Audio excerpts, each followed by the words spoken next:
The needle goes in at 7:14 on a Tuesday morning, and the blood starts moving before Zara Osi even looks away from the window 24 times.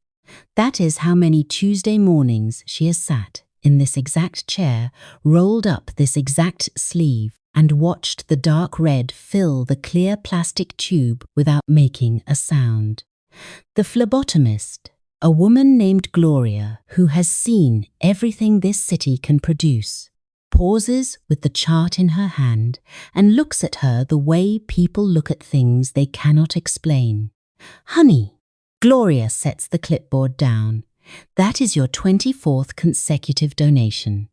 I have been doing this job for 19 years. I have never seen anything like you." Zara does not answer right away. She watches the bag. Then she says quietly, "It's for a child." Gloria waits for more. More does not come.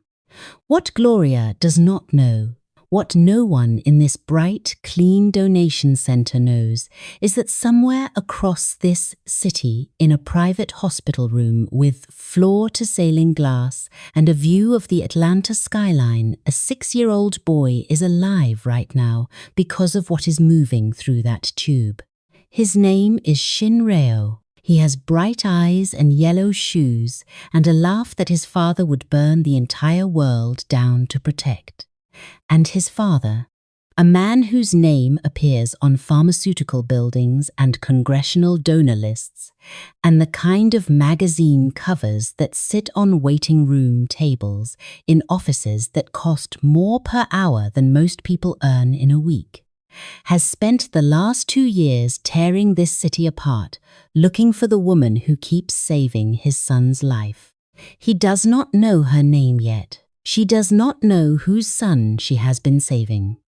And the person who knows both of those things has spent the last 72 hours deciding exactly what to do with that information.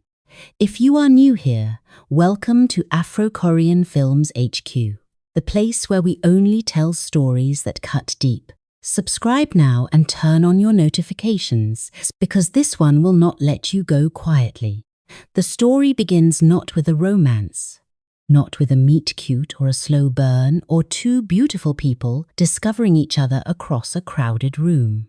It begins with a needle, with a Tuesday, with a woman who never asks for anything, giving the one thing that cannot be replaced, and a man who has everything discovering, slowly and devastatingly, that the only thing keeping his son alive is the woman his company destroyed. This is not the kind of story that asks you to be comfortable. 24 donations over 2 years. The human body replenishes a full blood donation in approximately 8 weeks. Zara donates every 4. The nurses have flagged it. The intake coordinator has gently mentioned fatigue twice. She keeps a small notebook in her purse, soft brown leather, a gift she bought herself the month after she lost everything, and on the inside back cover she has made 24 small marks. 1 per Tuesday. No labels, no explanation. Just marks, like a woman counting down to something she cannot yet name. She does not know what she is counting down to. The reader does not either. Not yet. What the reader needs to understand right now, the only thing that matters in this opening moment, is that Zara Osi is not a woman who does things halfway. When she commits completely, quietly, without applause, without an audience. She committed to this child she has never seen, whose face she does not know, whose name was sealed behind a hospital privacy clause the morning she signed her donor paperwork. She committed before she knew what it would cost her body. She committed before she knew what the child's blood condition actually was. She said yes before the hematologist finished the sentence. And she has been saying yes every 4 weeks since then, without wavering once. That quality, the quiet, total, unconditional yes. is the same quality that got her escorted out of a glass office building on a Wednesday afternoon 8 years ago, with a cardboard box and a non-disclosure agreement and security at her elbow the entire way to the lobby. The same quality. Two completely different outcomes. For now, though, none of that history is visible. What is visible is a woman in a grey nursing scrub sitting in a donation chair on a Tuesday morning in Atlanta, watching dark red move through a tube, with the particular stillness of someone who has already made their peace with every version of this moment. Gloria finishes recording the chart. She pauses at the door and looks back. "The child," she says. "They're doing okay?" Zara's eyes do not move from the window. The Atlanta skyline is pale gold in the early light, beautiful in the specific way that cities are beautiful when you are looking at them from the inside of something painful. "I hope so," she says. "I never ask." The room hums, the bag fills, and 3 miles away, in a building with her name nowhere on it, a woman named Nadia Kwon opens a file on a private server that she absolutely should not be accessing. She reads for 4 minutes. She closes the file. She sits very still. Then she picks up her phone and makes a call she has been rehearsing for 3 days. What Zara Osi does not know, what she will not know until it is almost too late, is that the secret she has been carrying alone for 2 years is no longer only hers. Someone else knows, and that someone else has just decided to use it. How do you think Zara would react when she finds out the child she has been silently saving for 2 years is the son of the man who ruined her life? Drop your answer in the comments. Let us know if you would have kept donating or walked away. Chapter 2. The box sits on the floor of a Decatur apartment for 6 days before Zara opens it. It is not large, 1 volume of her master's research notes. A framed photo from a conference in Baltimore, her and 2 colleagues. All 3 of them grinning in the specific way of people who believe the work they are doing matters. A coffee mug from the Shin Biogroup research floor with the company logo on the side. She does not know why she kept it. She drops it in the trash without ceremony and does not watch it fall. 8 years ago, Zara Osi was 28 years old and the best junior clinical analyst on the 4th floor of Shin Biogroup's Atlanta research division. She knew she was the best.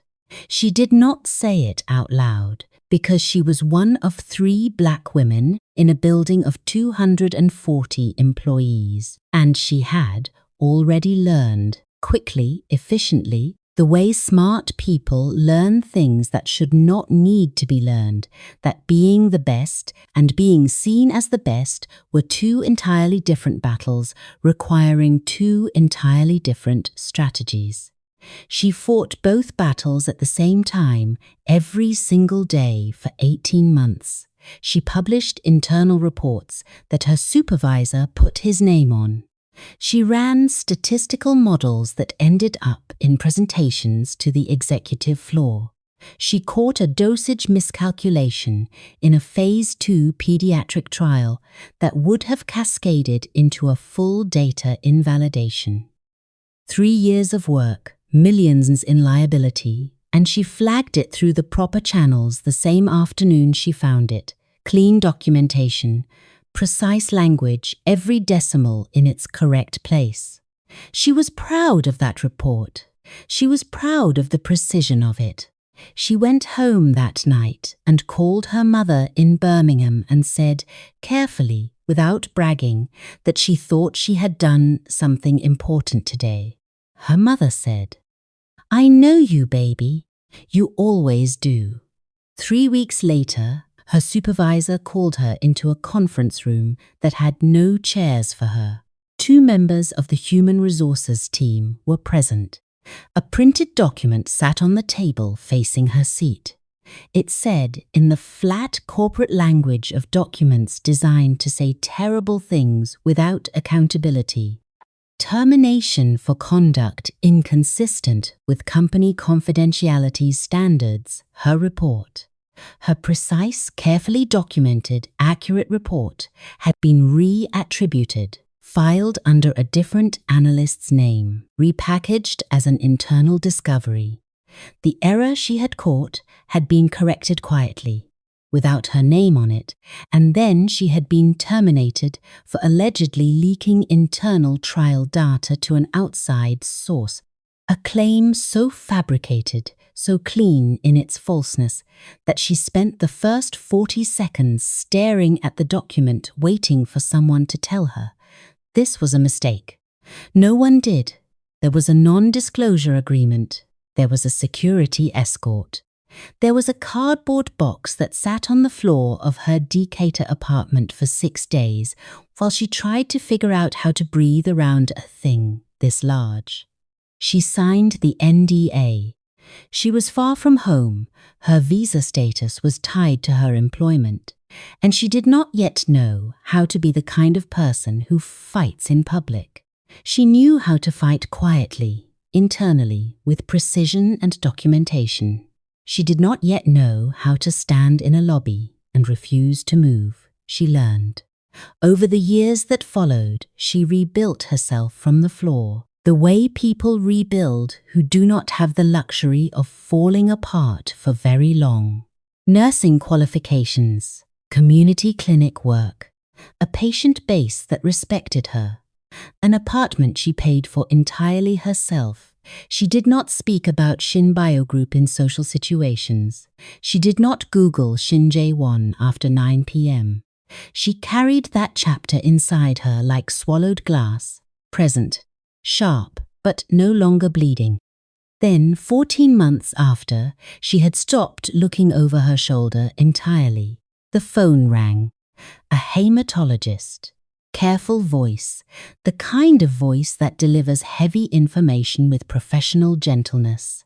He said there was a child, rare blood condition, extraordinarily limited compatible donor pool in the entire southeastern United States. Her blood type, her specific rare antigen combination, had flagged as a potential match.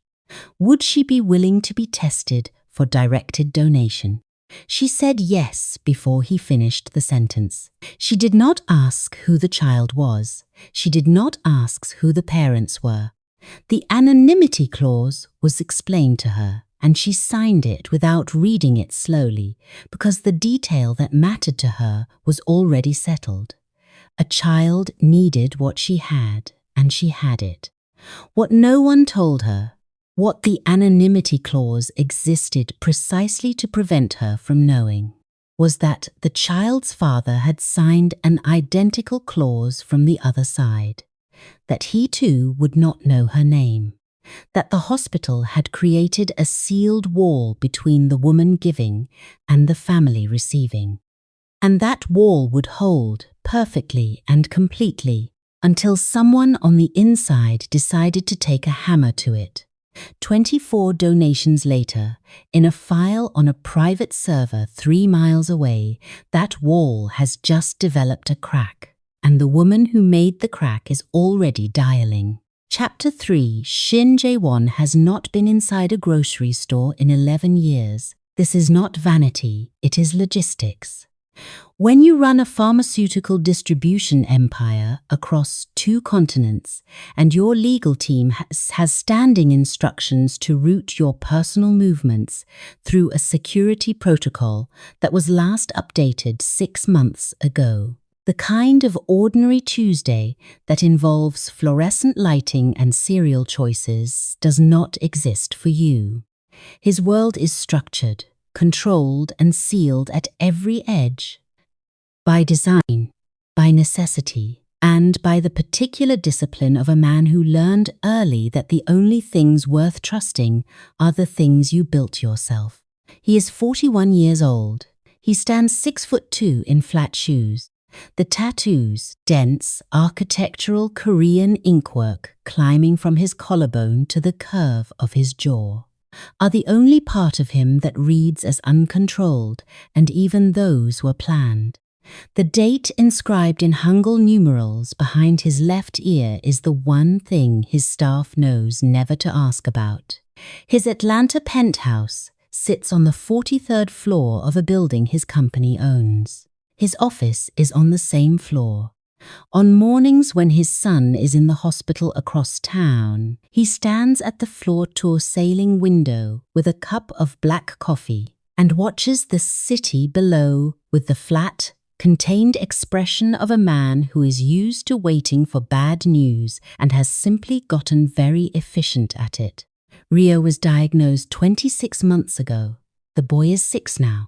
He has his father's jaw and a completely different energy. Loud, curious, relentless in the specific way of small children who have spent too much time around adults and have decided that seriousness is optional. He collects facts about animals the way other children collect toys. He owns 4 pairs of yellow shoes because yellow is the only color he considers serious. He has been in and out of treatment for his entire conscious life, and he treats it with the same cheerful pragmatism he applies to everything else. It is simply the thing that happens on Tuesdays, the same way school is the thing that happens Monday through Friday, and his father's phone is always ringing. Jae-won watches his son sleep on the nights after transfusions. He does not tell anyone he does this. He stands in the doorway of Rio's room with the hall light behind him and watches the boy's chest rise and fall with the specific attention of someone who has been told in clean medical language that this rising and falling is not guaranteed. The donor blood is the reason it keeps happening. His hematologist, a careful, precise woman named Dr. Yun, has used the phrase almost perfectly matched 3 times in 26 months. She means it as a medical observation. She is not given to poetry. But the phrase stays with Jae-won each time she says it, turns over in his mind during the long, silent car rides back from the hospital, surfaces again at 3 a.m. when the penthouse is quiet and the city below is the only thing moving, as perfectly matched, as if the donor and Rio share something the blood tests cannot fully name. He has tried to find the donor. He has committed resources to it that his investigators described, professionally and without judgment, as significant. The hospital's anonymity protections have held at every pressure point his legal team has tested. He knows only what the intake coordinator confirmed in a formal letter.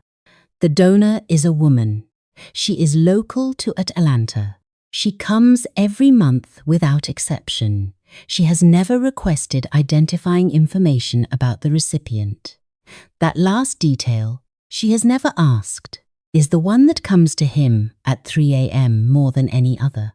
He cannot make sense of a person who gives that consistently, that completely, that silently, with no interest in what comes back. In his world, everything is transactional.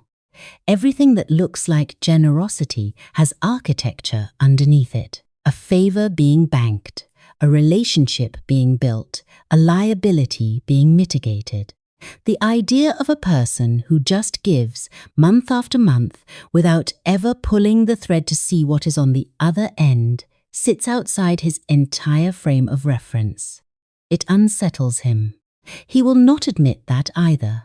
His ex-wife, Mira, calls from Paris every Sunday evening.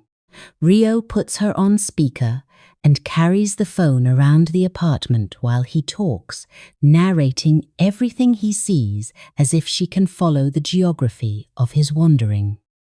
Jae-won sits at the kitchen counter during these calls and watches his son and does not say much. Mira left because she could not stay in the same city as a man who moved through grief like a business problem. efficiently, privately, without ever letting it show. She was not wrong. He was not wrong either. They were simply two people who needed completely different things during the worst period of both their lives. And the distance between those needs turned out to be permanent. He does not blame her. He also does not discuss it. On a Thursday morning, 3 days after Nadia Kwon accessed a file she had no clearance to open, his investigator calls. The man's voice is careful in the way of people delivering information they are not certain how it will land. He has a name. Jae-won sets down his coffee. He does not move for 4 seconds. "Say it again," he says. The investigator says it again. Jae-won opens his laptop. He types the name into the company's archived HR database.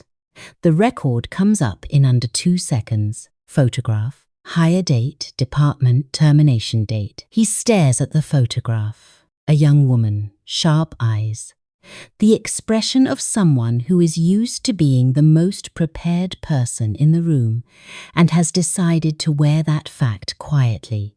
He has seen that expression before. He has seen it in people who go very far and in people who get crushed by the weight of how far they were willing to go. He keeps staring at the photograph. Then he scrolls to the termination notes. He reads for 6 minutes without blinking. Then he opens a second window and pulls up his building's external security footage from 72 hours ago, the donation center's parking area, grainy but clear enough. A woman in grey scrubs. A black SUV at the curb. A door opening. He knows that SUV. He has seen it in his own underground garage every working morning for 6 years. He picks up his phone. He calls Nadia.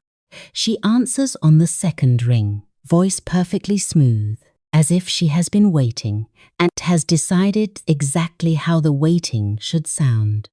"Why," Jae-won says, very quietly, "does my security footage show you at the donation center 2 days ago?" The pause that follows is exactly half a second too long, and in that half second, everything changes.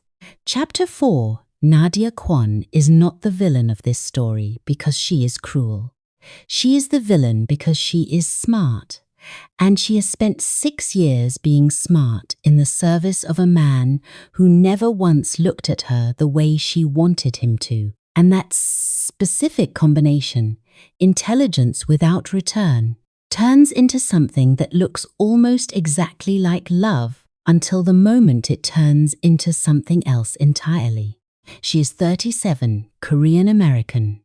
She grew up in Chicago in the specific discipline of a household where excellence was not praised because excellence was expected, and where every soft feeling had to justify its existence with a practical outcome. She came out of that household with exceptional grades, a flawless professional record, and a very efficient system for converting emotion into strategy. She has worked for Shin Jae-won for 6 years. She knows his schedule, his silence patterns, the exact quality of stillness. That means he is 3 steps ahead of everyone in the room. She has watched him in boardrooms across 2 continents. She has covered for him during Rio's worst hospital weeks without ever being asked to, because she understood intuitively what he needed, and she delivered it before he had to say the words. She tells herself this is professional excellence. She has told herself this for 6 years.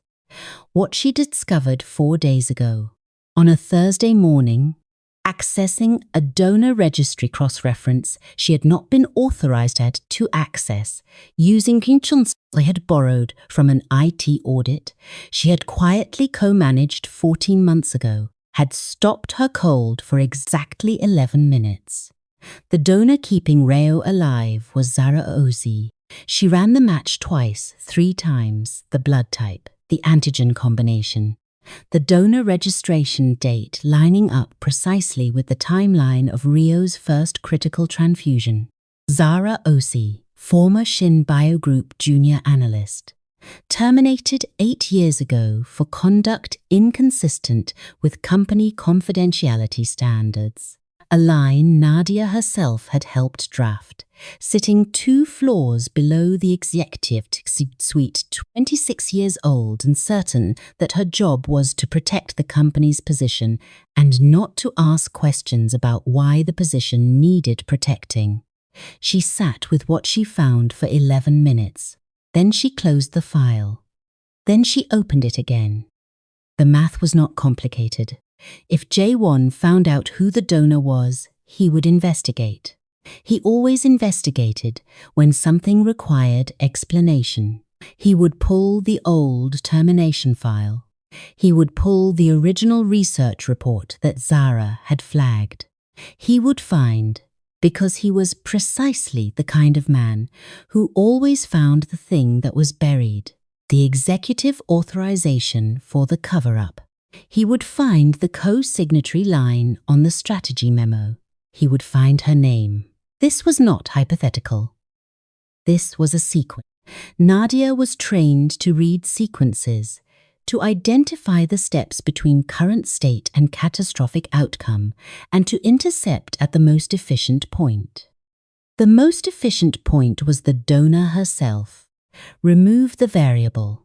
Before Jae-won discovered it independently, she arranged the SUV pickup for the following Tuesday morning. She sat in C and she waited. When Zara Ose opened the car door and looked at her, something moved across her face. Not recognition exactly, but the particular alertness of a person who has learned to read a room the hard way. She sat. She did not say hello, she waited. Nadia spoke first. She was precise and brief the way she was in boardrooms. She said she knew about the donations. She said she knew about what had happened 8 years ago. She said these 2 things together created a situation that would not serve anyone well if it became visible. She said it would be better for everyone. She used that phrase, everyone, as if the math of the moment included Zara in its consideration. If Zara were to quietly transfer her donor registration to another facility outside Atlanta, reduce her accessibility, and allow the situation to resolve itself. Zara looked at her without expression for a long time. "What happens to the child," she said, "if I stopped? Children are resilient." The words landed the way Nadia intended them to, flat, final, clinical. It was the tone she used when she needed a conversation to be over. Zara looked at her for 3 more seconds. Then she opened the car door and got out without another word, and walked toward the parking deck without looking back. Nadia watched her go. She told herself it was handled. She told herself the woman was smart enough to read the situation correctly. She was right about Zara being smart. She was wrong about what smart people do when someone threatens something they have already decided to protect. What Nadia did not account for, the variable she missed in her otherwise precise calculation, was that a woman who has already lost everything once is not afraid of the threat of losing it again. Fear requires something left to lose. Zara Ose had rebuilt herself from nothing before. She knew exactly what nothing felt like, and nothing, it turned out, was not as frightening as the alternative. The alternative was a 6-year-old boy in yellow shoes who did not know she existed. Nadia's phone rang 3 hours after the parking deck conversation. It was not Zara. It was not anyone she expected. It was Jae-won's personal line. He never called that early on a Tuesday. Her hand tightened on the phone before she answered. Chapter 5. Zara sits on the floor of her apartment for 40 minutes and does not move. Not because she is falling apart. Because she is thinking. And when Zara Ose thinks through something serious, her body goes still and her mind goes fast, and the apartment around her simply ceases to exist as a relevant factor. She had called Denise 40 minutes ago. Denise, who had worked hospital administration for 11 years before transferring to a private records consultancies, and who owed Zara a favor from the kind of situation that people do not discuss but also do not forget. She had used a name she had not spoken in 3 years to open a door she was never supposed to open. And what came through that door had put her on this floor with her back against the couch and her phone face down on the rug beside her. Shin Rio, 6 years old. Rare hematological condition, hereditary variant, current treatment facility, Northside Atlanta Medical, primary parent on file Shin Jae-won. She had looked at the name on her screen for a long time. She had thought about the conference room with no chair for her. She had thought about the document that said, "Conduct inconsistent with company confidentiality standards," in the flat, clean language of people who write terrible things without fingerprints. She had thought about the cardboard box and the security escort and the NDA and her mother's voice on the phone that night saying, "I know you, baby." She had thought about all of it in the specific controlled way that she thought about most painful things, not avoiding it, not dramatizing it, just looking at it directly until it became a fact she could hold without flinching. Then she had sat down on the floor. That was 40 minutes ago. Her cat, a grey and white animal named Jones, has walked across her legs twice. She has not noticed. Here is what is happening inside the stillness. She is running every version of the next decision. She is a biomedical researcher by training. She thinks in variables, in outcomes, in probability chains. Version 1. She stops donating. She transfers her registration. She does what Nadia asked quietly, efficiently, with minimum friction. Rio's medical team scrambles for alternative donors. The pool is limited. The hematologist had told her this in the original consultation, had told her she was rare, one of perhaps a dozen compatible sources in the region. The scramble may succeed. It may not. Version 1 has a variable she cannot accept. Version 2, she keeps donating and says nothing. Nadia knows. Nadia will act again. The next move will not be a conversation in a car. Nadia is not a woman who makes the same approach twice. Version 3. She keeps donating and she prepares. Preparation means documentation. It means the external hard drive in the third drawer of her desk that has held, for 8 years, a complete copy of the original research report she flagged at Shin Bio Group. Every annotation, every calculation, every decimal in its correct place, backed up the same night she was handed the termination notice. By a 28-year-old woman who was not yet brave enough to fight, but was precise enough to know that evidence had a shelf life only if you let it expire.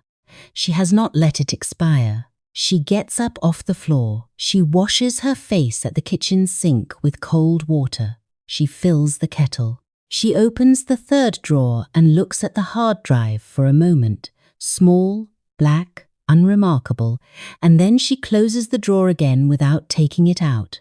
Not yet. The tea finishes. She sits at the kitchen table with both hands wrapped around the mug and looks out at the Decatur evening. A neighbor's dog is barking somewhere down the block. A child is laughing.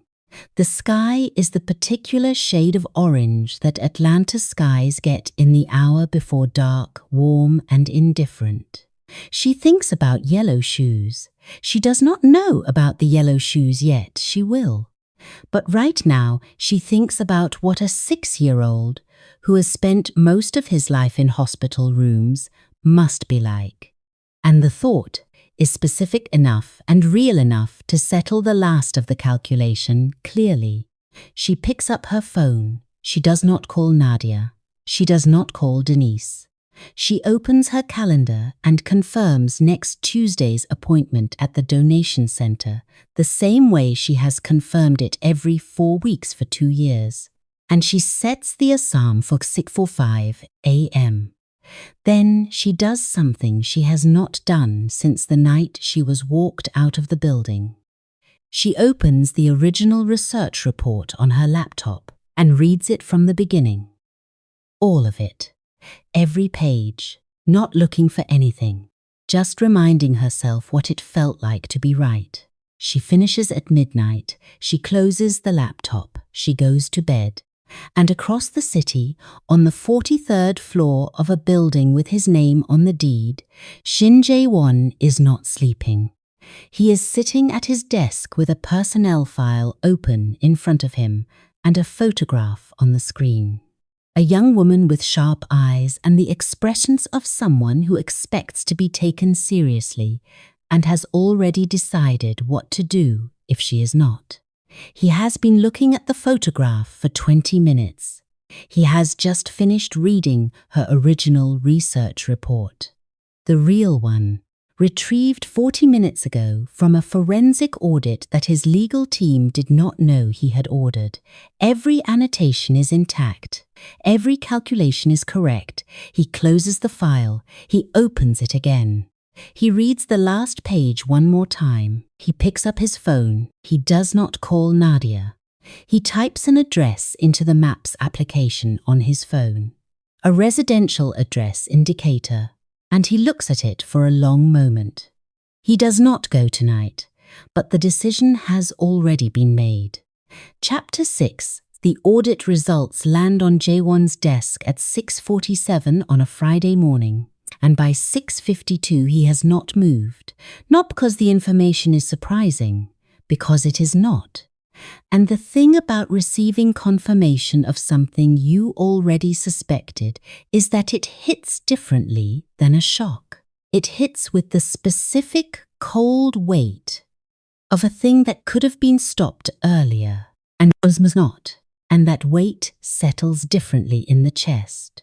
Heavier, more permanent. The folder is 43 pages. His legal team's forensic analyst has flagged 17 items requiring his attention, ranging from unauthorized system access.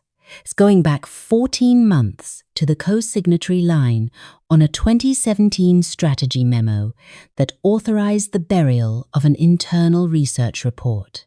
The analyst has marked the co-signatory line in yellow. Nadia Kwon, Junior Strategy, current head of corporate strategy, annual performance review due in 6 weeks. He closes the folder. He opens it again and reads page 8 one more time. Then he calls his assistant and tells her to block his entire morning. There is a particular way that Jae-won conducts difficult conversations. People who have been on the receiving end of it describe it consistently and with a certain shell-shocked precision. He does not raise his voice. He does not move quickly.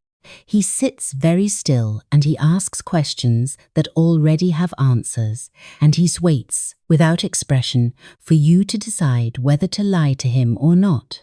The stillness is more frightening than anger. Anger has edges you can read. His stillness has none. Nadia walks into the conference room at 9:15 and she already knows. He can see it in the 1/10 of a second before her professional composure seals back over her face.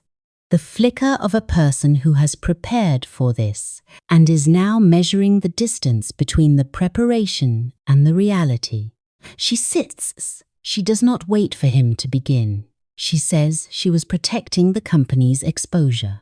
She says the connection between the donor and the old termination created a liability that could be weaponized.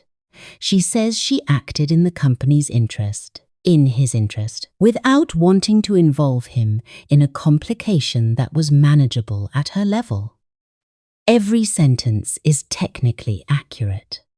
Every sentence is also the architecture of a story that makes her the competent professional rather than the person who spent 8 years sitting on a cover-up and then tried to silence the woman it had buried. He lets her finish. "Did you know," he says, "when you signed that memo in 2017, that her report was accurate?" The silence that follows is 3 full seconds long. "I was junior strategy," she says. "I was not in a position to." "That is not what I asked you." Another silence. "Yes," she says finally. The word is flat. Professional. She does not flinch delivering it, which is its own kind of answer. Jae-won looks at her for a long moment. "She was right," he says. In 2017, she was right. She caught a real error in a real trial that could have harmed real children. She brought it through proper channels. Her name was removed from the report. She was terminated on a fabricated conduct charge. She was handed an NDA, and she was walked out of this building. He pauses. "And then she spent 2 years giving her blood every 4 weeks to keep my son alive." He says the last sentence the same way he said everything before it. Quiet, measured, without performance, which makes it land harder than anything theatrical could. Nadia is looking at the table. "She kept Rio alive," he says, "while carrying what this company did to her, without knowing who he was, without asking for anything. And when you found out, the thing you chose to do was threaten her. I was not. You told a woman who had every reason to hate this company and every reason to walk away that she should disappear, while she was keeping my son breathing. The conference room is very quiet. You have 1 hour," he says. "Collect your things," he stands. He does not look at her again.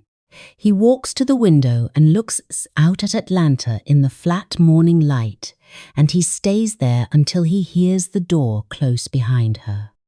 Then he stands at that window for a long time. He is not thinking about Nadia. He is not thinking about the audit or the liability or the 6 weeks of board restructuring that will follow. He is thinking about a woman in a grey nursing scrub sitting in a donation chair at 7:14 on a Tuesday morning. He is thinking about the fact that she has done that 24 times. He is thinking about the fact that she signed a confidentiality clause that protected him without knowing it was him. And she kept that clause, and she kept showing up.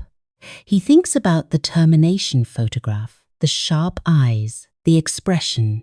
He picks up his phone, he opens the Maps application. The Decatur address is still there from 2 nights ago. Stored in his recent searches, he stares at it. He has spent 26 months being the kind of man who throws resources at a problem until the problem resolves. Investigators, legal pressure, financial leverage. He has solved things this way his entire adult life. He does not know another method. But this is not the kind of thing that gets solved with resources. He closes the app. He puts the phone in his pocket. He picks up his jacket from the chair. He drives himself. No security, no assistant. For the first time in 11 years, he sits in the driver's seat of his own car and puts the address in manually and pulls out of the garage into Atlanta traffic like an ordinary person with something he needs to say and no machinery to say it for him. He does not know what he will say when she opens the door. He has not prepared. For a man who prepares everything, this is its own kind of statement. He just drives.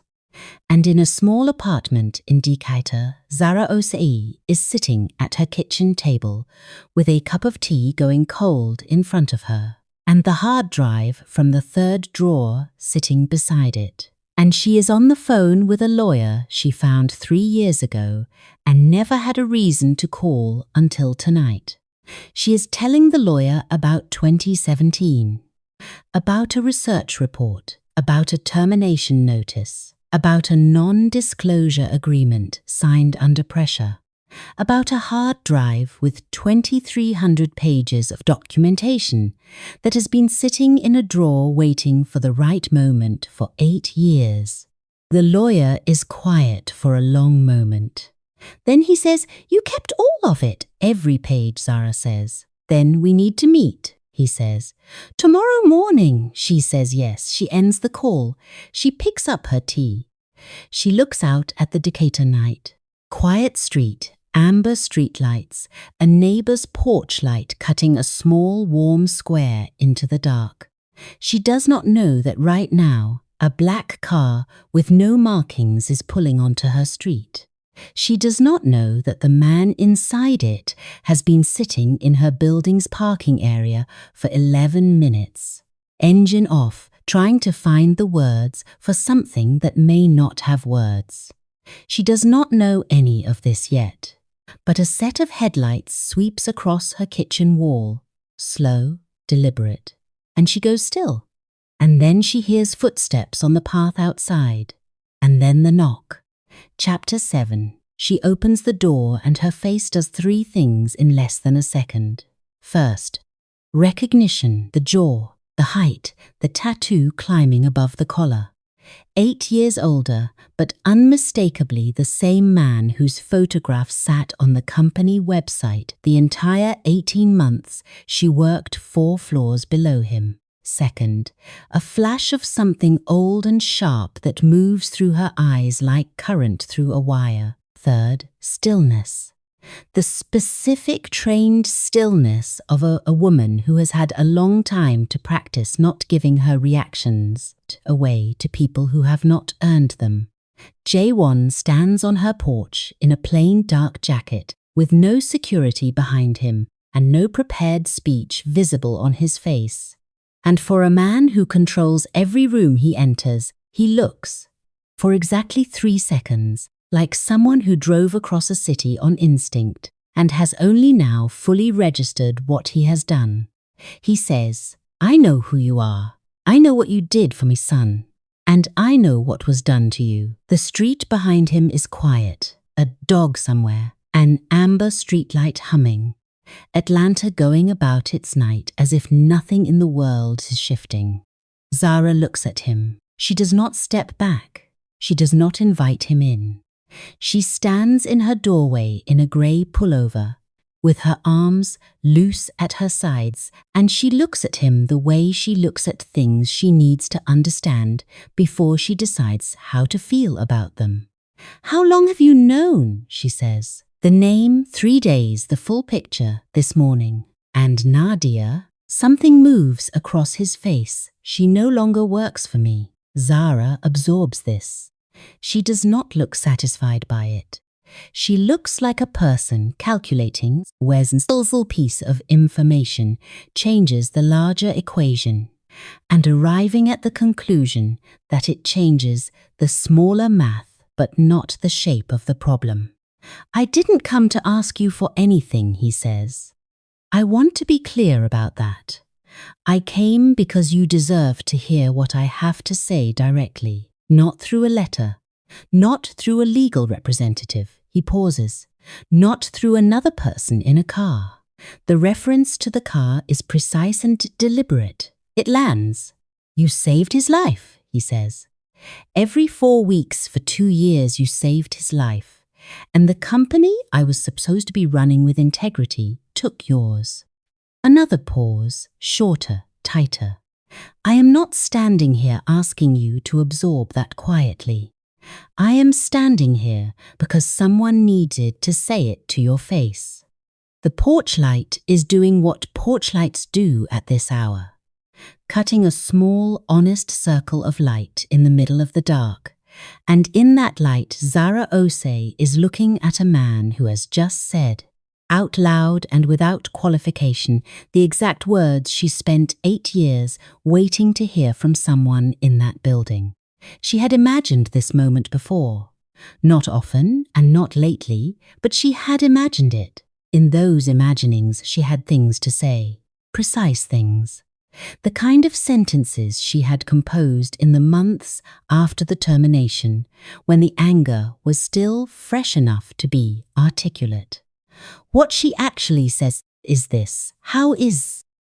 The question is quiet and direct and completely without performance, and it hits Jae-won somewhere so specific and so undefended that his face does something it has not done in public in a very long time. Not a collapse, not tears, just a shift. The kind of shift that happens when a person who has been holding something extremely heavy for an extremely long time suddenly, unexpectedly, feels one corner of it lift. He's alive, Jae-won says. He's doing well because of you. The silence between them fills with everything neither of them says. She looks at him for a long moment.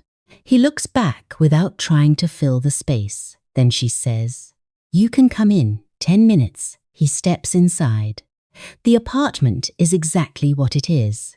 A real person's home, clean and specific, with books on shelves and a grey cat watching from the arm of the couch with the particular judgment that cats reserve for unexpected visitors.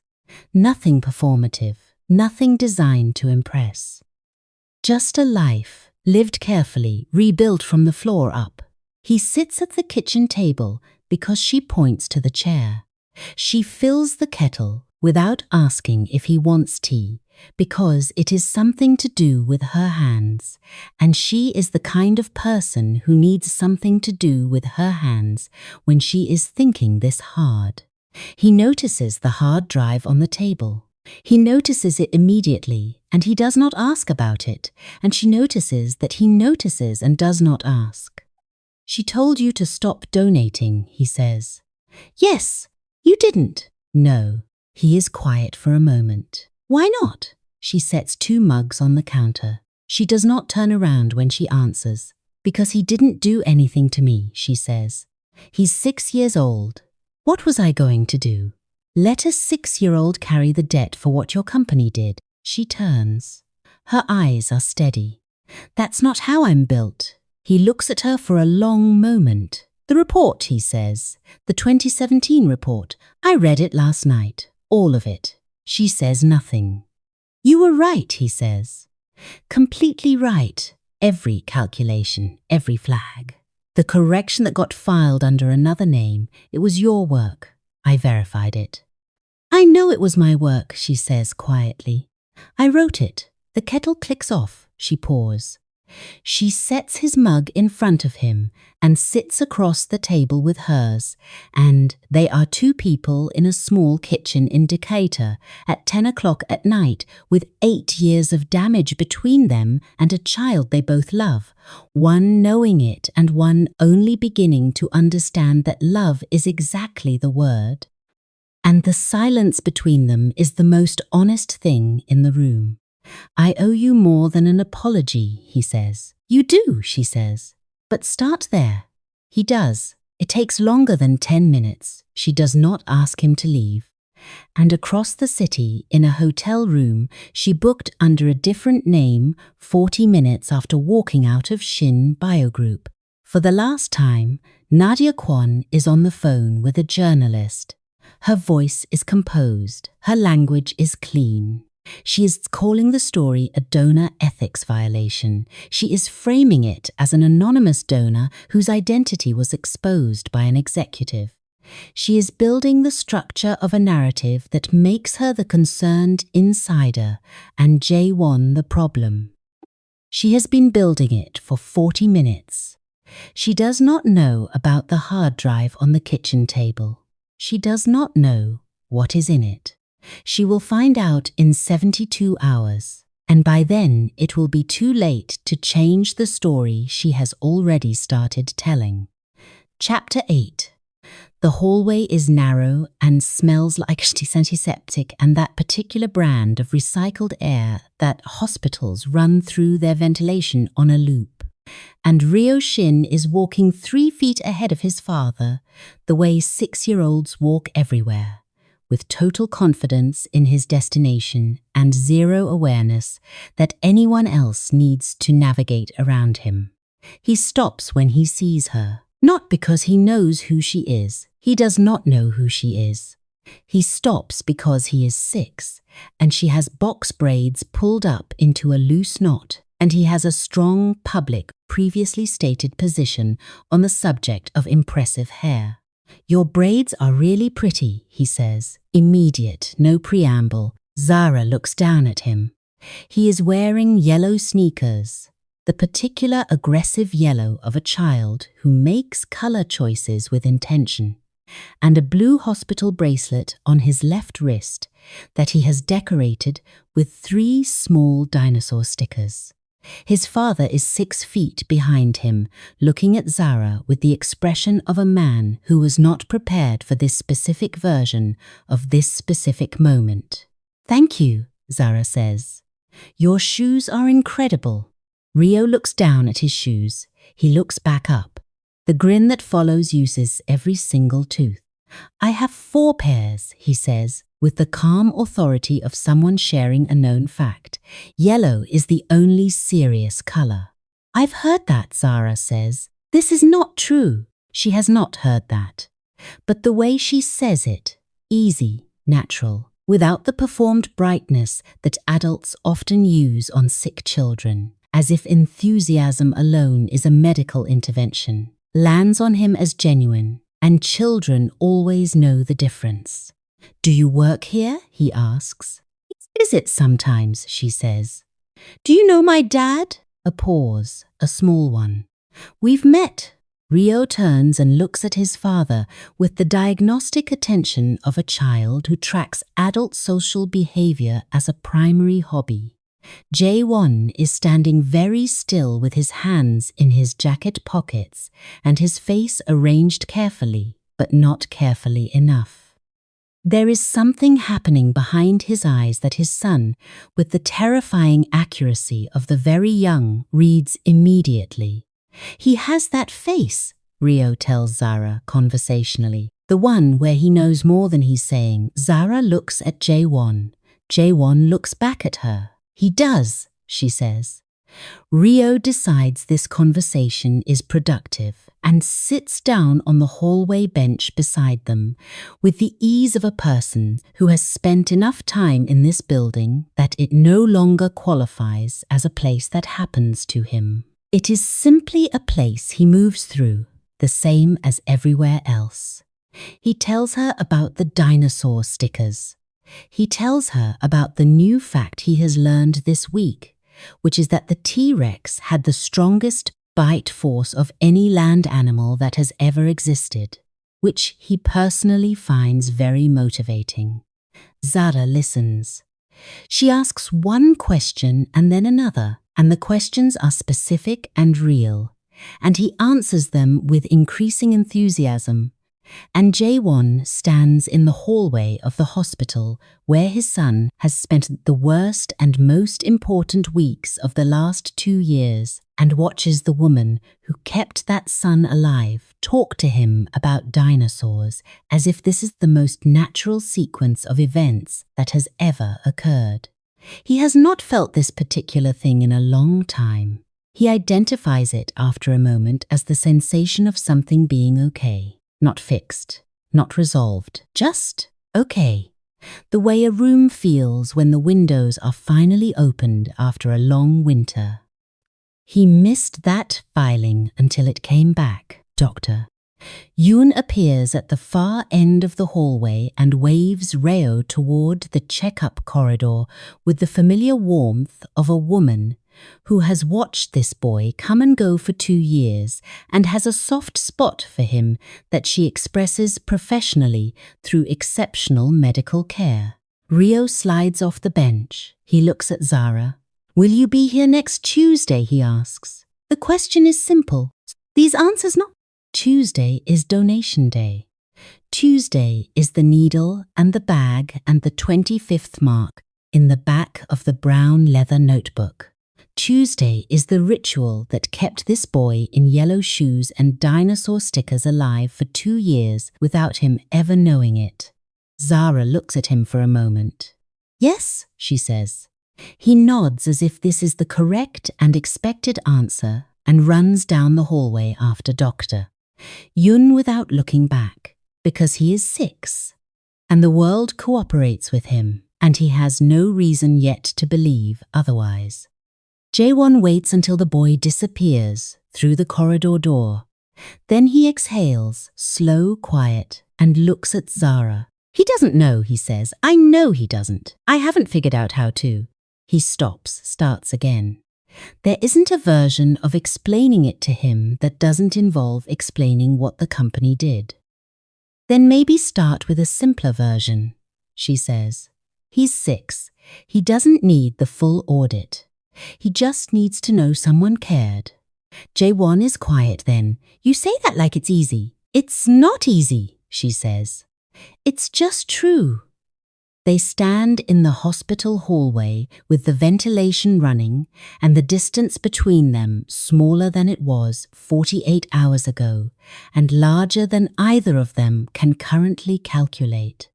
There is no name yet for what is developing in this space. It is not romance, or not only romance, not primarily romance. It is something earlier than that and heavier than that. It is 2 people discovering that the other person is not the version they needed them to be in order to survive the story, and finding that the real version is, somehow, against all reasonable expectation, more. He asked if you'd be here next Tuesday, Jae-won says. I know, are you? She picks up her bag from the bench.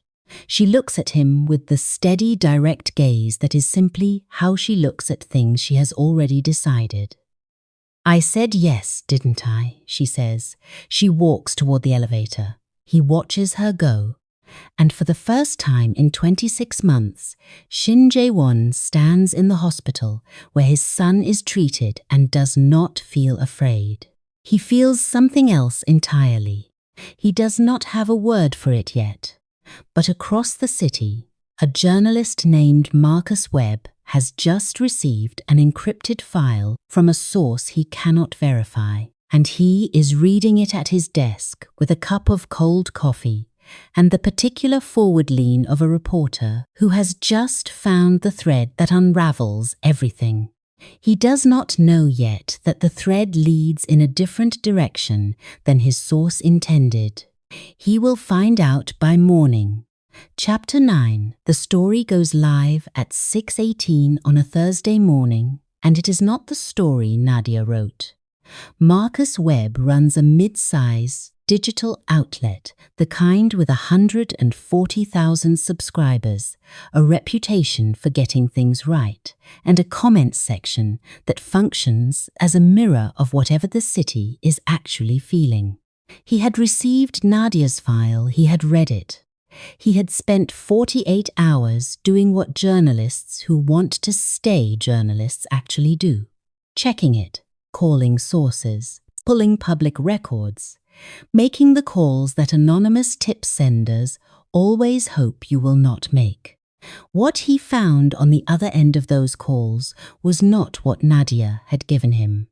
The story that publishes at 6:18 carries the headline, Whistleblower silenced in 2017 Shin Bio Group cover-up spent 2 years. Anonymously saving the billionaire's son. The subheading reads, She never asked who the child was. She just kept showing up by 6:45. It is the most read article on the site. By 7:30, 3 larger outlets have picked it up. By 8:15, the name Zara Osi is the top trending search term in Atlanta, and by 10 a.m. it has moved to national. What Nadia had given Marcus was a frame, a powerful executive, a compromised donor anonymity protocol, an ethics violation. What Marcus found underneath that frame, when he pulled it apart and looked at what was actually there, was something that no algorithm could have designed and no PR team could have manufactured. A true story happening in real time, with a paper trail going back 8 years. He had obtained a copy of the original 2017 research report through a source he would not name. He had spoken to 2 former Shin Biogroup analysts who confirmed the cover-up on background.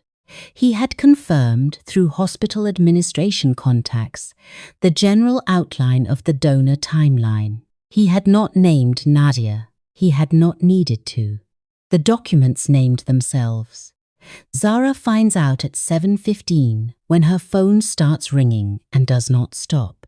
She is sitting at her kitchen table in her robe with Jones, the cat, in her lap, and a cup of tea that is actually hot for once. And when she sees the number of missed calls, she sets the tea down carefully and opens the article and reads it from the beginning. She reads it twice. She is on the outside, very still. Inside, something is moving. Not panic, not quite relief, but the specific physical sensation of a thing that has been held underground for a very long time finally reaching the surface. Like pressure equalizing, like a breath taken after a long, involuntary hold, her phone rings again. She looks at the screen. It is not a number she recognizes. She lets it ring. Then her phone rings again, and it is a number she does know. Her lawyer, Terence Fields, who she had met with 6 days ago, and who had spent 3 hours with the contents of the hard drive, and had said, at the end of those 3 hours, with the measured tone of a man who chooses his language precisely, "This is significant." "Be ready," she answers. "You've seen it," Terence says. "Yes." The original documents in the article, those came from the forensic audit Shin Biogroup's own legal team ran, not from us. His legal team found it, and Webb found Webb's way to a copy. He pauses. "Our filing is separate. We move forward as planned. And Nadia?" Her tip to Webb has been identified. 3 sources confirmed she was the anonymous sender. The article mentions a failed attempt to redirect the story. Marcus Webb is not someone who appreciates being used. Another pause. She handed him the thread, and he pulled it the wrong direction for her. Professionally, she is finished. Zaza is quiet. "How do you feel?" Terence asks. It is an unusual question for a lawyer to ask at 7:15 on a Thursday morning, and she appreciates it for that reason. She looks out the window at the Decatur morning. Grey sky, a cardinal on the fence, neighborhood sounds beginning their slow, ordinary escalation. "Tired," she says, "and okay, both at the same time." "That's the correct answer," he says.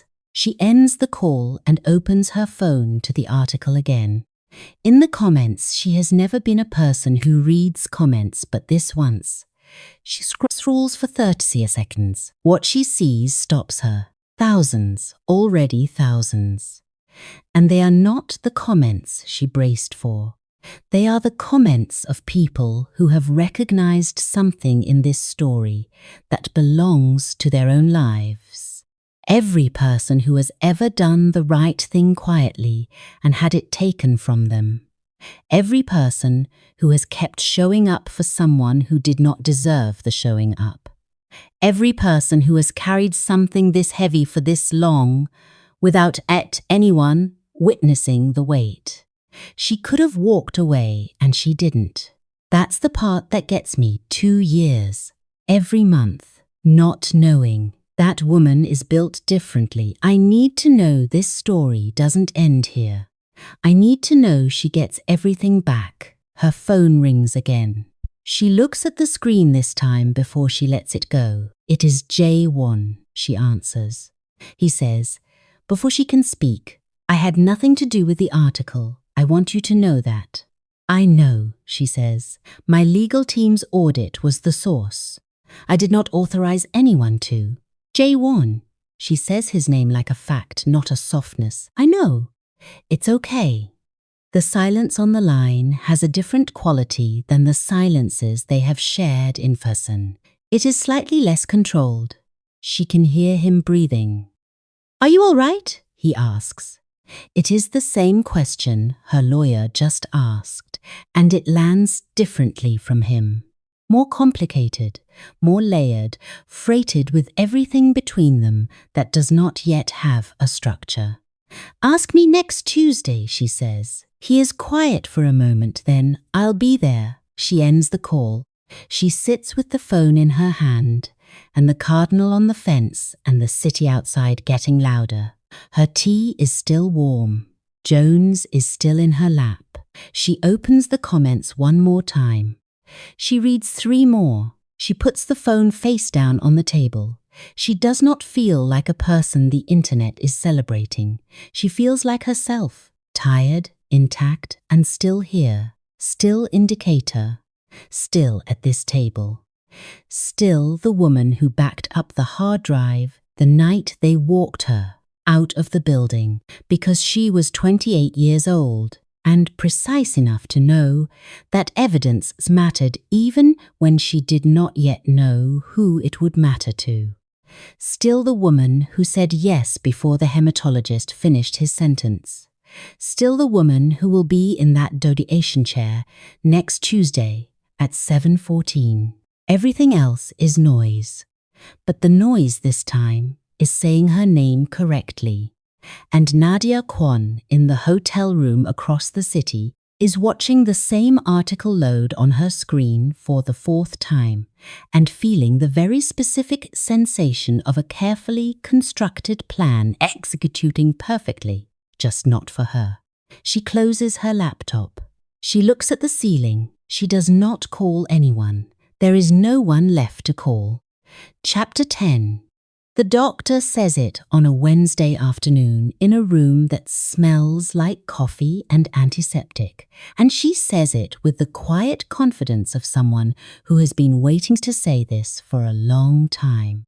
The last 3 readings are the most stable we've seen in 26 months, Dr. Yun says. She has her hands folded on the desk, and she is looking at both of them. At Jae-won, who is sitting straight in the chair with his jaw set the way it always sets when medical information is incoming, and at Zara, who came because Jae-won asked and who is sitting beside him with her hands in her lap and her face open and still.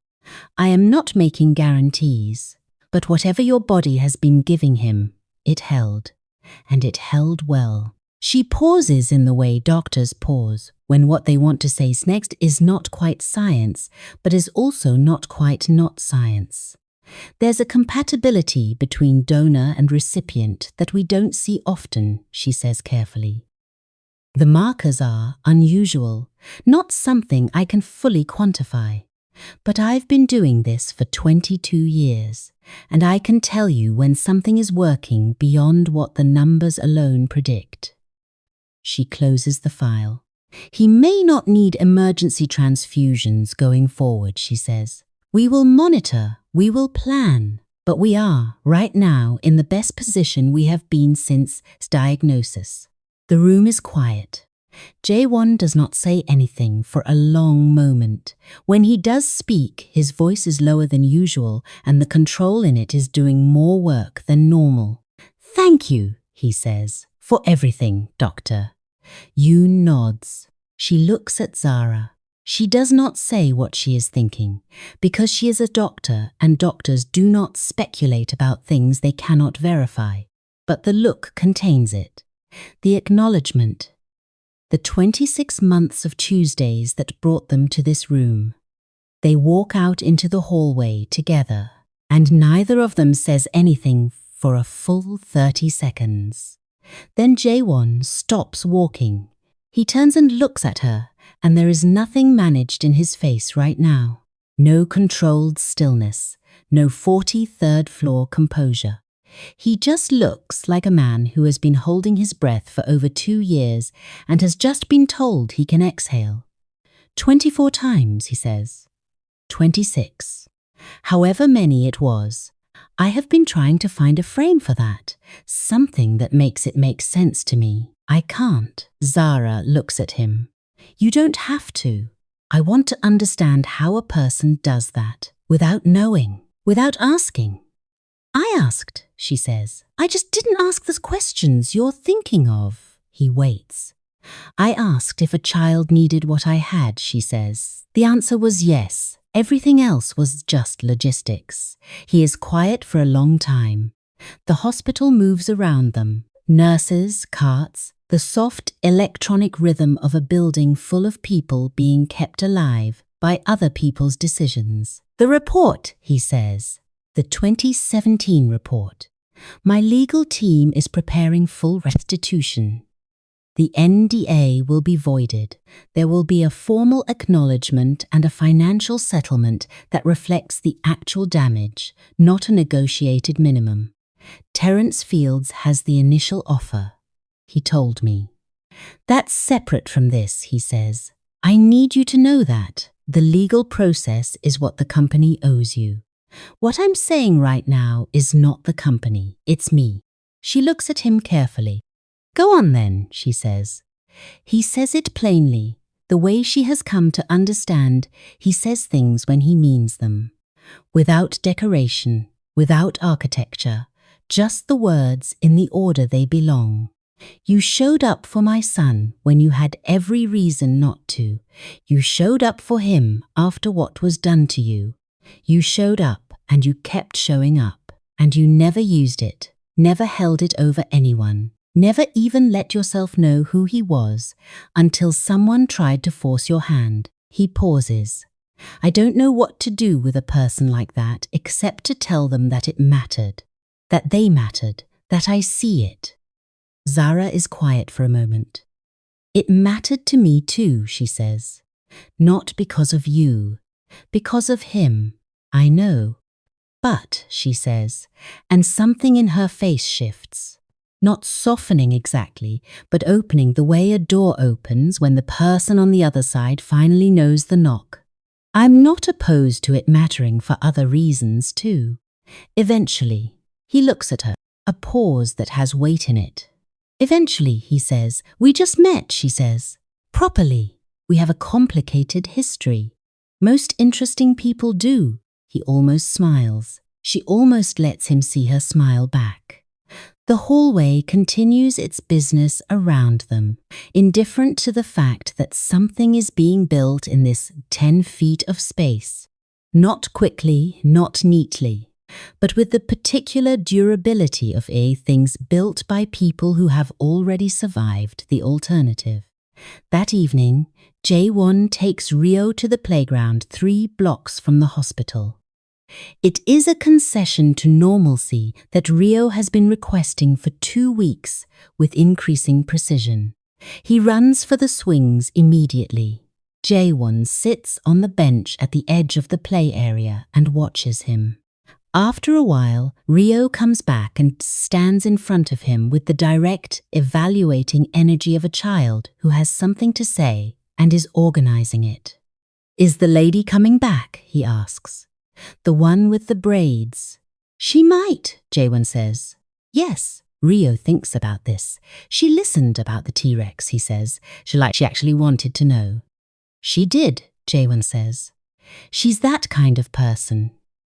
Rio considers this for a moment with the full weight of a 6-year-old assigning someone to a category.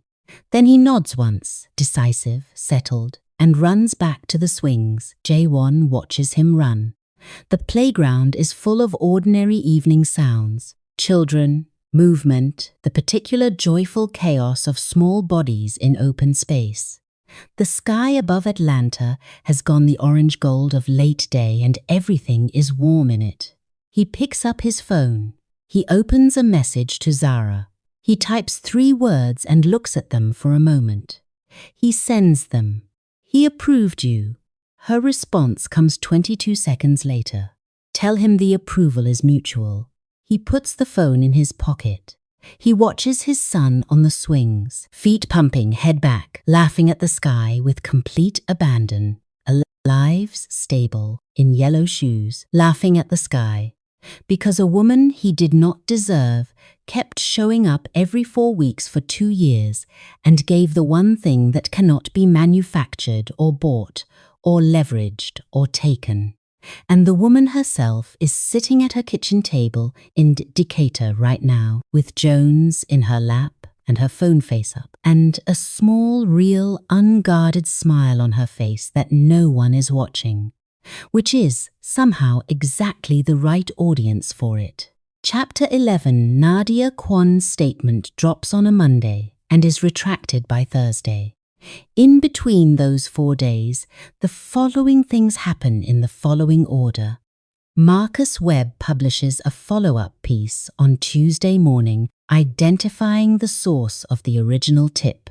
He does not name Nadia directly, but he describes, with the precise neutrality of a journalist protecting his process while absolutely not protecting its subject, a former senior executive at Shin Group who had accessed restricted donor registry data without authorization and had subsequently attempted to redirect the resulting story through selective disclosure to media. He includes in paragraph 4 a reference to an internal co-signatory document from 2017 that placed the same executive in the chain of decision-making around the original cover-up. By Tuesday afternoon, 3 of Nadia's former colleagues have spoken on background to 2 other outlets. None of them are unkind, all of them are honest. The picture that emerges is not of a monster. It is of a person who was very smart and very ambitious, and who, at 26 years old, made a choice to protect the company over the person who was right, and then spent 8 years making smaller versions of that same choice, until the choices compounded into something she could not outrun. The internet predictably has thoughts. The reaction is not uniform. There are people who are furious. Specifically, the communities that have watched this particular sequence of events play out in too many industries for too many decades to find it new. The black professionals who flood Zara's social media presence starting Tuesday morning are not celebrating simply because a story ended well. They are recognizing it. They are saying, "We know this story. We have lived inside variations of it. We have been Zara, precise, correct, dispensable. And we have watched the Nadias of the world sit in those rooms and sign those documents and call it strategy." But there are also people who look at Nadia's story and see something more complicated than villainy. A woman who made a calculation and lived inside it for 8 years. A woman whose attempt to protect herself finally cost her more than the protection was ever worth. Neither side is entirely wrong. What is simply and factually true is this. Nadia Kwon's resignation from Shin Group is followed within 48 hours by a statement from the company's new interim head of corporate strategy confirming a complete review of the 2017 clinical trial and its associated documentation. The statement is clean and corporate and says nothing personal, which is exactly what it is supposed to do. Terence Fields files the civil complaint on Wednesday morning. It is thorough. It is the kind of filing that legal journalists call surgical. Every claim supported, every document attached, every date and name and co-signatory line in its correct place. 8 years of precise, patient documentation, sitting in the 3rd drawer of a Decatur apartment, finally doing exactly what it was kept to do. The complaint does not ask for vengeance. It asks for acknowledgement, for the record to be corrected, for Zara Osi's name to appear on the work that was hers, for financial restitution that reflects the actual cost of what was taken. Not a soft settlement designed to close a file, but a number arrived at by calculating 8 years of career trajectory, income differential, professional opportunity cost, and the specific damage of a fabricated conduct charge. It is a significant number. Jae-won's legal team does not contest the amount. What happens next is quieter and less visible than the news cycle and more significant than all of it. The hematologist who originally recruited Zara as a donor publishes a piece in a medical journal, dry, professional, technical in its language, about rare antigen compatibility in pediatric hematological conditions and the critical importance of maintaining directed donor anonymity programs. She does not name anyone. She does not need to. The medical community reads it and understands exactly what case it is built around. Zara reads it on a Sunday morning over coffee and does not feel like a case study. She feels like a person who did a thing and had it witnessed eventually, which is different from a person who did a thing for the witnessing. The difference matters to her. She calls her mother in Birmingham that afternoon. Her mother picks up on the second ring. She has already seen the articles. A cousin sent them. A friend from church sent them. They arrived in her inbox through 3 different people before she went looking herself. She has read them all. She has not called because she knows her daughter, and she knows that her daughter would call when she was ready. Zara says, "It's out now." Her mother says, "I know, baby. It's a loss. I'm okay." Her mother is quiet for a moment. Then she says, in the voice she uses when she is not asking a question, but making an observation, "You stayed, though, through all of it. You kept going back." "I couldn't not," Zara says. "I know," her mother says.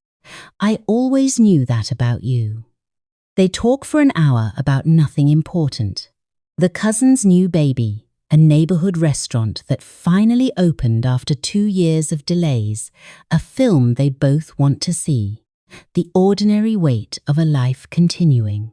When Zara hangs up, the afternoon light is coming through the kitchen window at the angle that makes the whole room warm, and Jones is on the windowsill doing what Jones does best, which is existing with complete satisfaction in exactly the space he occupies. She makes more coffee. She sits down. The hard drive is no longer in the 3rd drawer. It is with Terence Fields, documented and catalogued, and working as intended. The drawer is just a drawer now. She thinks about this for a moment. Then she stops thinking about it because there is nothing left in it to carry. Chapter 12, Gloria marks it in her chart before Zara sits down. 26th, she says. "I have it right here." She taps the clipboard with one finger, the way she does when something warrants marking. I have never in 19 years written that number next to a name. Zara rolls up her sleeve. The chair is familiar in the particular way of things you have repeated until they become part of the rhythm of your life. Not comfortable exactly, but known. The specific angle of the armrest. The window where the Atlanta skyline sits in early morning light. "Last one?" Gloria asks, not hoping either direction. "Just asking. For now," Zara says. Gloria nods and prepares the line with the efficiency of 19 years of practice. "For what it's worth," she says, "whatever you were doing, it worked." The needle goes in at 7:14. The same time it always has. Zara looks at the window. The skyline is the particular pale gold of an Atlanta morning that has not yet committed to what kind of day it wants to be. Not quite bright, not quite grey, just open. The bag fills. The room hums. 26 units of blood over 2 years, each one given on a Tuesday morning in this chair before the city was fully awake. Each one given in the quiet and specific way of a person who has decided that something matters and is not interested in renegotiating that decision. She did not do it to be forgiven. She did not do it to level a score. She did not do it because she had already processed every layer of what had been done to her and arrived at some transcendent place of peace. She did it because a hematologist asked her a question And her answer was yes.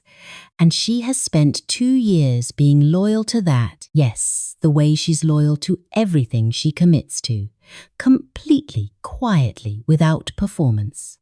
Dr. Yun stops by the donation center on her way to the hospital at 7:40, which she has never done before. She is brief and clinical and warm, in the way that people are warm when warmth is not their default mode, and so it means more when it appears. The last 3 months of readings are the best we have ever recorded, she says. I wanted you to hear that in person. Whatever you gave him, she says, it held. Zara sits with those 3 words. It held, she thinks about Rio's yellow shoes. She thinks about the way he said, yellow is the only serious color, with the complete conviction of someone who has thought this through. She thinks about his father standing in her kitchen doorway the first night, not knowing what to say, saying it anyway. She thinks about the hard drive in the 3rd drawer that is now in a lawyer's office doing its work. She thinks about 26 marks in the back of a soft brown leather notebook. She thinks about her mother's voice saying, "You kept going back," she did. She does not fully understand all the reasons why. She understands the first reason, a child needed what she had.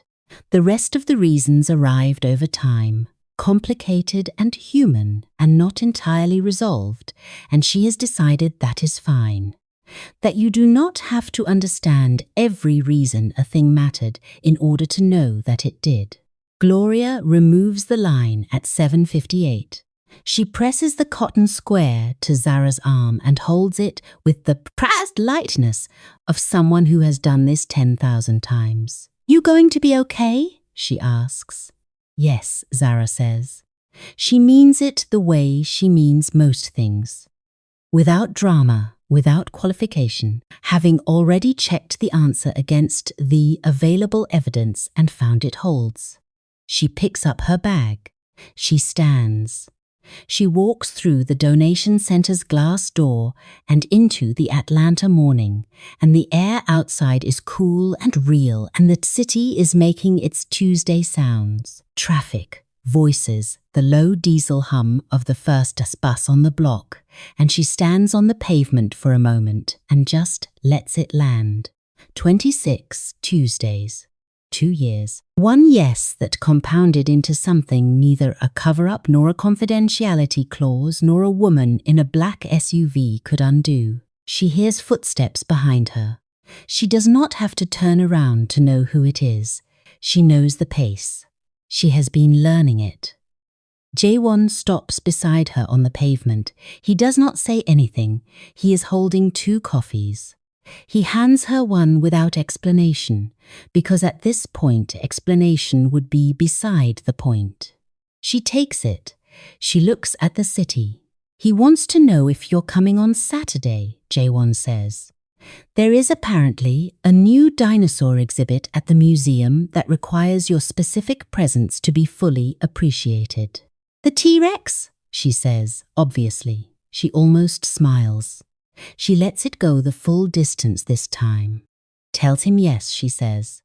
They stand there on the pavement with their coffees in the Tuesday morning light, and the city moves around them the way cities do, without pause, without ceremony, without noticing the particular weight of what is standing on its pavement. 2 people, 1 child. 26 Tuesdays that built something no one planned and no one could have manufactured, and no one. Not a cover-up, not a threat, not 8 years of buried paperwork could take back. The story the world saw was the billionaire and the donor and the cover-up and the justice. Cleans, satisfying, shareable. The real story is smaller and more permanent than that. It is a woman who said yes when she did not have to, who kept saying it when she could have stopped, who carried the weight of it alone for 2 years and did not let the weight change what she was made of. It is a child in yellow shoes who is alive, It is a man standing on a pavement at 83 on a Tuesday morning learning, at 41, what it feels like to be in the presence of someone whose goodness is not strategic. It is the kind of story that does not end, it begins. And it began with a needle and a Tuesday and a woman who never once looked away from the window. If this story moved you, if you have ever given something quietly that no one witnessed, or kept showing up for someone who did not yet know what you were carrying, leave it in the comments below. Your story matters here. Share this with someone who needs to hear it today, because these are the stories that remind us what people are actually capable of. Subscribe to Afro-Korean Films HQ and turn on your notifications. We are telling more stories like this one. Stories of sacrifice, of justice, of love that looks nothing like what you expected and means everything more than you planned. The next one is already coming and you do not want to miss it. We only tell stories that cut deep.